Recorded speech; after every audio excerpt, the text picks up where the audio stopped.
Bonjour messieurs, dames. Yves Trias de la société Telux. Donc Telux est un distributeur de produits de finition pour l'industrie du bois qui en France importe essentiellement des produits de Scandinavie, en l'occurrence de la marque Technos. Et cette marque est d'autant plus célébrée ici qu'il faut savoir que sur quasiment tous les stands qui vous entourent, il y a quelques centilitres de TechnoSafe sur tout ou partie des structures ou panneaux ou éléments d'aménagement ou de décoration qui permettent à ces éléments bois de respecter la réglementation en matière de réaction au feu, M2 ou M1, pour parler du FBC. Mais il y en a beaucoup par ailleurs.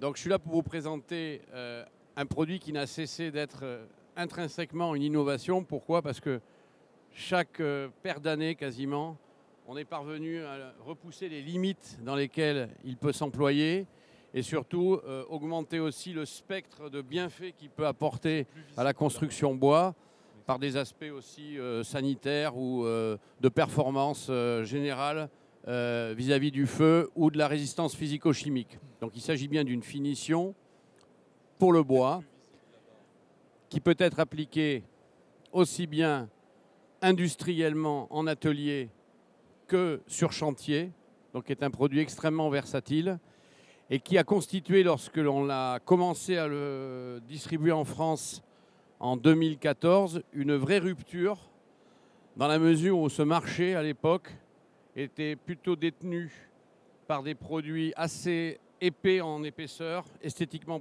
pas très jolis, plutôt poisseux une fois appliqués, et qui causaient un vrai souci de beauté de l'ouvrage, de fonctionnalité aussi de l'ouvrage. Ça s'encrassait, c'était très difficile à entretenir, au point que finalement, le fait qu'il n'y ait pas une offre qui soit satisfaisante au niveau esthétique faisait que le bois, en tous les cas, lorsqu'il pouvait être visible et nécessitant une amélioration de sa réaction au feu, était souvent remplacé par d'autres matériaux. Donc le bois perdait, au fur et à mesure que la réglementation incendie s'imposait de manière irrémédiable, et c'est tout à fait une bonne chose, hein, le bois perdait du terrain. L'arrivée du TechnoSafe sur le marché il y a maintenant 11 ans a permis au bois de reconquérir un terrain perdu en faveur d'autres matériaux non ligneux, mais qui respectaient la réglementation incendie, par un simple fait. Le TechnoSafe, lorsqu'il est sec, il est résistant. Lorsqu'on lui met la bonne petite finition dessus, il est lavable, il est facile à appliquer, il est très fin. Et d'ailleurs, je vais faire circuler dans cette assemblée, en commençant par toi, Jonas, un tasseau de chêne sur lequel il y a une couche de TechnoSafe et sa finition qui confère immédiatement un classement en réaction au feu M1 au support tout en étant fini. Voilà, vous pouvez le faire circuler pour le toucher. Donc, le TechnoSafe est un produit qui permet de conférer à quasiment tous les supports bois un classement en réaction au feu BS1, D0 ou M1. Il a l'énorme avantage de surcroît, quand je vous parlais des aspects sanitaires et du faible impact du produit par rapport à d'autres produits qui n'ont pas cette qualité, il est A+ qualité de l'air avec un certificat à l'appui. Parce que bon, il faut savoir qu'il y a beaucoup de produits sur le marché, je vous mets en garde là-dessus, il y a beaucoup de produits sur le marché qui se prétendent A+, mais qui n'ont même pas un certificat pour vous le prouver. Tout simplement parce que le A+ qualité de l'air peut être auto-déclaré par le fabricant en fonction des essais qu'il est censé avoir fait au sein de son labo. Nous, on a des rapports de conformité au classement A+ qualité de l'air qui ont été faits par un labo tiers et qu'on tient à disposition. D'ailleurs, je veux rendre honneur à la ville de Paris parce que si nous avons poussé l'aspect A+ qualité de l'air avec le TechnoSafe, c'est sous la pression du service architecture de la ville de Paris, en la personne de Madame Chazalette, pour ceux qui la connaissent. Vous la connaissez apparemment? Voilà. Ensuite, le TechnoSafe a franchi plusieurs étapes dans son arrivée sur le marché. Au début, il n'était que transparent. Et très vite, il y a eu de la demande pour pouvoir modifier les coloris, passer même en opaque. Si vous allez sur notre stand qui se trouve vers là-bas, vous verrez, on l'a mis en œuvre dans des coloris même un peu fantaisie, puisqu'on a une structure bois à la Jean Prouvé. Il faut que tu viennes voir ça, Jonas, hein, notre structure bois à la Jean Prouvé. Hein. Une structure bois à la Jean Prouvé qui est rouge RAL 3003, rouge tomate. C'est du TechnoSafe. Donc tout coloris, transparent ou opaque. Dorénavant, depuis, on peut dire, janvier 2025, et c'est pour ça que je suis là, pour continuer à parler d'innovation avec ce produit qui a maintenant plus de 10 ans, c'est que depuis janvier, on peut dire qu'on est tout support bois massif, panneaux à base de bois, panneaux plaqués, tout montage, on confère le BS1D0 ou le M1. Une des ruptures technologiques du TechnoSafe aussi, c'est lors de son arrivée sur le marché, on n'a que des processus de mise en œuvre de produits, donc un peu poisseux, un peu épais, pas très beaux, mais qui, par leur côté poisseux, nécessitaient tout le temps une seconde couche de finition. Il était impensable d'avoir un vernis intumescent sur bois qui soit laissé seul en l'état. Il fallait absolument le recouvrir d'une finition. Le TechnoSafe va amener cette rupture sur tout ce qui est sous-face, sur tout ce qui n'est pas sollicité physico-chimiquement pendant la durée de vie de l'ouvrage. Le TechnoSafe séchant bien tout seul, ne s'encrassant pas, va prendre énormément d'envol sur le marché par le fait qu'il peut s'appliquer en une seule couche de 200 grammes, laissé seul, sans finition. Pour donner des chiffres qui ne sont que des secrets de polichinelle pour ceux qui sont dans le métier, on fait passer le coût de traitement au mètre carré dans un ouvrage ERP d'environ 2000 mètres carrés de 85 € le mètre carré à 20-25 € le mètre carré. Regardez ce que ça peut représenter pour des maîtres d'ouvrage, des maîtres d'œuvre ou des promoteurs. À l'époque. Hein. Donc, compatible avec de nombreuses finitions, c'est aussi ce que l'on met en exergue sur notre stand. Et vous l'avez ici d'ailleurs dans ce qui circule. Voilà, n'hésitez pas à le faire suivre. Hein. On peut compléter le TechnoSafe avec des finitions qui vont même jusqu'à des finitions hydro-bicomposantes polyuréthane qui vont être à la limite de l'anti-graffiti. Nous avons des ouvrages aujourd'hui en ERP où on peut effacer un tag ou une dégradation faite au feutre ou à la peinture avec des produits presque décapants. Voilà. L'intérêt du TechnoSafe par le fait qu'il se comporte très bien aux variations d'humidité, aux variations de température, avec ou sans finition d'ailleurs, c'est qu'il est applicable aussi bien en intérieur sec qu'en intérieur pièce humide. Donc nous sommes le roi des piscines municipales. Hein. Dès qu'il y a du bois dans une piscine municipale, c'est du TechnoSafe. Et applicable en extérieur sous abri. Il y a énormément d'emplois bois visibles aujourd'hui en extérieur sous abri. Ça commence par les sous-faces extérieures de toitures projetées. Oui, pardon. Ah oui, vraiment, c'est sensible à ce point-là. Donc je disais qu'il est applicable en extérieur sous abri et il y a un fort développement du bois visible en extérieur sous abri aujourd'hui en France avec beaucoup de débords de toiture, les sous-faces, mais également les fonds de coursives ou les côtés de coursives ou de galeries entre plusieurs bâtiments, des préaux d'écoles. Enfin, voilà, il y a beaucoup d'emplois et le TechnoSafe est vraiment un produit très apprécié dans ce genre d'emploi. Il n'est pas à ce jour applicable en extérieur exposé aux intempéries parce que ça constitue un risque trop fort de dégradation prématurée. Et là, c'est une autre technologie qui est employée. Ce produit n'est pas fait pour l'extérieur, exposé à la pluie. Et donc, j'en terminerai par là au niveau aussi du corpus un petit peu scientifique et de la quantité de travail qui a été mené auprès des laboratoires certifiés en France pour faire des essais-feux. Nous en sommes à plus de 300 essais-feux avec le TechnoSafe depuis 10 ans. C'est aujourd'hui sur le marché le produit qui peut revendiquer, bénéficier du plus grand nombre de documents de classement, que ce soit des procès-verbaux ou des rapports, dans des configurations même type chantier par chantier. Il nous est arrivé plusieurs fois sur des gros chantiers de réaliser des essais-feux propre au chantier et ne pas utiliser toujours nos documents génériques.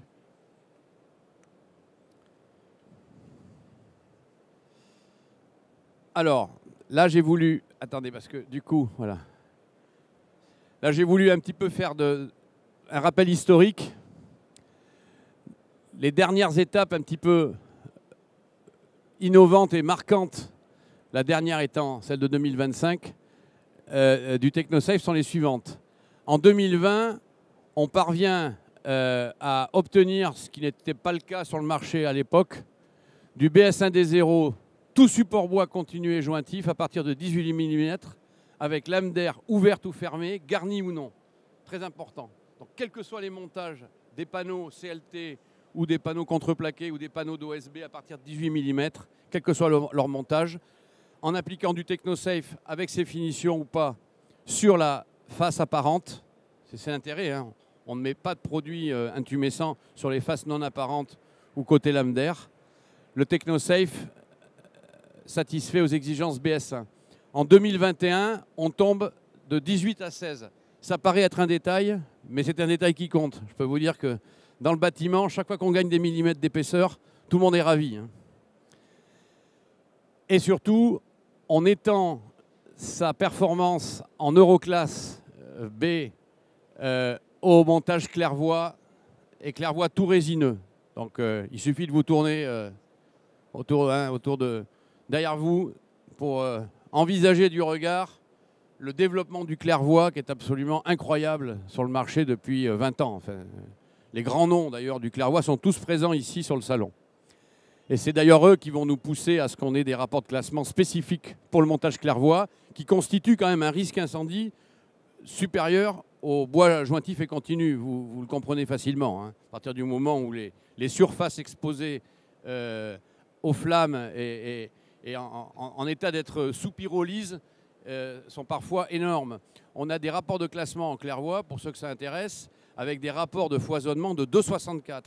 2,64, ça veut dire que pour 1 mètre carré projeté, on est BS1D0 avec un tel rapprochement des tasseaux que la surface développée des tasseaux représente 2,64 mètres carrés pour 1 mètre carré de surface posée. En 2023, là, on franchit une étape essentielle qui est uniquement due à la qualité de mise en œuvre du produit sur des maquettes parfaitement bien pensées pour pouvoir être extensibles à tous les supports bois. On franchit une étape essentielle, c'est le 8 mm avec lame d'air ouverte ou fermée, garnie ou non. Donc là, on peut dire qu'à partir de 2023, c'est ce qu'on a présenté à Nancy d'ailleurs, à partir de 2023, on offre à l'industrie française du panneau, essentiellement, ou du lambris, de la volige et du bardage, la possibilité de faire passer quasiment tous leurs produits sur des solutions TechnoSafe pour fournir du BS1D0, quel que soit le montage. Et donc 2025, on a remarqué que depuis 2-3 ans, lorsque les bureaux de contrôle avaient à aborder le sujet de la conformité en réaction au feu des surfaces bois visibles, surtout dans l'agencement et les éléments de décoration, alors qu'on venait de passer une dizaine d'années à courir après les Euroclass versus le classement M, il y a depuis quelques années, et ça a un bien fondé juridique patent, c'est tout à fait logique, il y a un retour à la demande de réaction au feu M, le classement franco-français, pour tous les produits qui ne sont pas sous normes harmonisées européennes ou éléments ou produits de la construction pouvant être étiquetés CE, soumis à l'étiquetage. Donc tout ce qui est éléments de décoration, mobilier, éléments d'aménagement qui ne sont pas porteurs ou assimilables à des produits de la construction en l'état, le classement M est requis. Or, contre toute attente, le classement M est plus difficile à obtenir que le classement Euroclass B pour une grande partie des matériaux.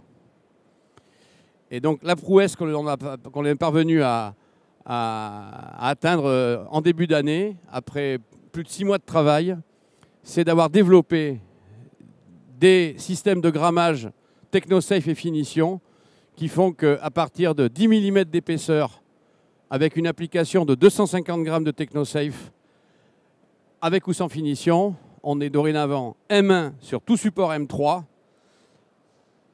ce qui ouvre le champ d'ailleurs à toutes les solutions usinées ou non de panneaux acoustiques percés 8, Anthrax 16, percés rainurés, tous les clairvoies, quel que soit leur foisonnement, à partir de 10 mm. Voilà. Bravo. Où ai-je mis? Allez, oui, là. On arrive à la fin? Non. Donc j'en profite pour vous présenter quelques-unes de nos réalisations. On appelle ça nos chantiers plus que nos références parce qu'on y laisse tellement d'énergie pour convaincre tous les acteurs que même si on n'est pas sur le chantier pour appliquer le produit, pour nous c'est un chantier. Donc l'Arboretum, si tant est qu'il y a un projet emblématique de la construction bois en France, en Europe, même dans le monde, je crois que c'est le plus gros ensemble d'un seul tenant sur un seul terrain en superficie construction bois en Europe, au monde. J'ai plus que 2 minutes, Jonas. Je parle trop, moi. Donc l'Arboretum, l'Arboretum, il est intéressant parce qu'il combine du TechnoSafe sur un plafond clairvoie, une sous-face en clairvoie. Certains éléments de structure ont été TechnoSafés à la demande de la maîtrise d'œuvre. Et vous avez au loin des panneaux CLT, muraux ou dalles qui emploient également le TechnoSafe seul. Là, je vous présente des photos de Oodi. Oodi, c'est la Bibliothèque nationale d'Helsinki. Le TechnoSafe étant d'origine scandinave, c'est un bâtiment emblématique où il a été mis en œuvre partout, à la fois sur des éléments, ça ce sont des capots qui viennent comment dire, habiller des éléments de structure béton, hein, qui sont en bois. Voilà, Oodi, toute la sous-face en clairvoie, pareil, qui est en TechnoSafe. Woodwork, bâtiment emblématique de la construction bois en région parisienne aussi. Bâtiment de coworking et de bureaux. Là, c'est le hall d'entrée où on retrouve du TechnoSafe à la fois sur les CLT muraux et sur le clairvoie qui habille très bien les volumes 3D du plafond. Le siège de GRDF, bâtiment Bryce, Vallode-Épistre, qui a été inauguré il n'y a pas longtemps, entièrement en TechnoSafe aussi. Voilà, puis bon, un chantier emblématique qu'on aime beaucoup, Art & Built. J'ai croisé l'architecte d'ailleurs hier, monsieur Perrodin, c'est ça, hein, vous le connaissez, Jonas? C'est Steven Ware, non? Hein? C'est pas Steven Ware, Art & Built? Non, c'était Perrodin, non? Bah, en France, c'est Steven Ware qui s'occupe de ça. Oh, c'est peut-être son patron, je ne sais pas. Ouais. C'est à lui que j'avais affaire. Donc là, il s'agit d'un bâtiment au sein du technocentre de Renault à Guyancourt, qui d'ailleurs aujourd'hui est loué à d'autres sociétés que Renault. Voilà, avec des espaces pareils de travail absolument merveilleux. C'est un bâtiment baigné de lumière où on a envie de venir bosser.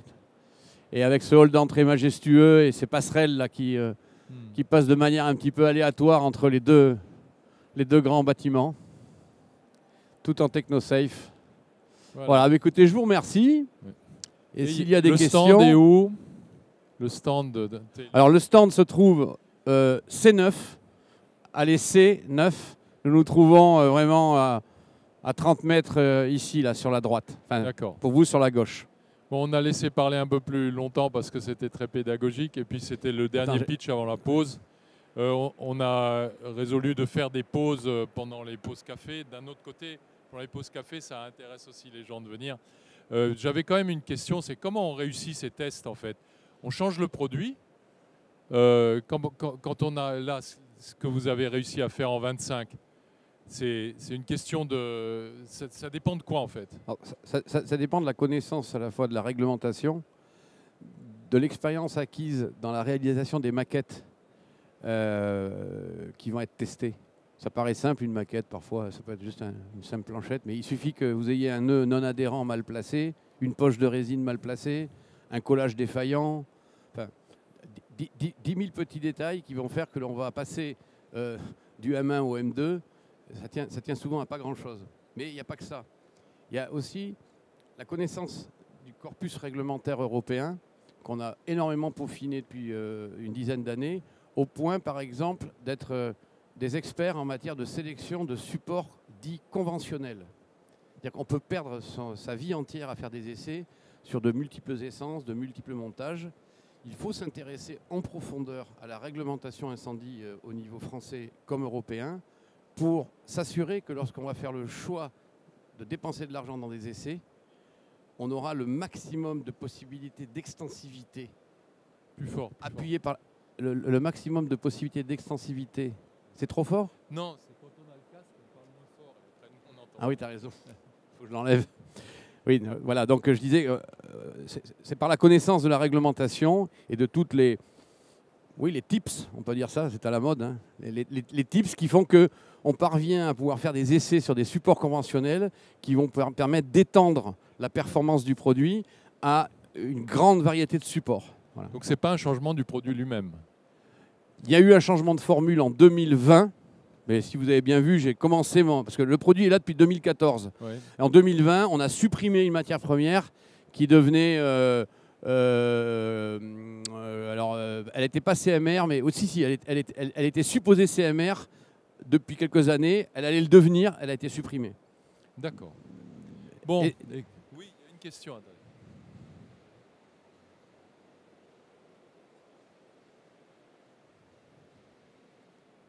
Attendez. Bonjour. Bonjour. Excusez-moi, je ne sais pas si j'ai bien compris. Vous dites que... Excusez-moi, bonjour, je ne sais pas si j'ai bien compris. Vous dites que votre produit permet d'assurer, de sécuriser des éléments architecturaux ou des éléments structuraux à partir de ces 10 mm d'épaisseur, c'est ça? Oui. C'est bien ça? Oui. Ah, d'accord. Mais en réaction au feu. Oui, hein? En réaction au feu. Voilà. Ah oui, absolument. À partir de 10 mm, mais même 8 pour certaines configurations. D'accord. C'était pour me rassurer. Merci.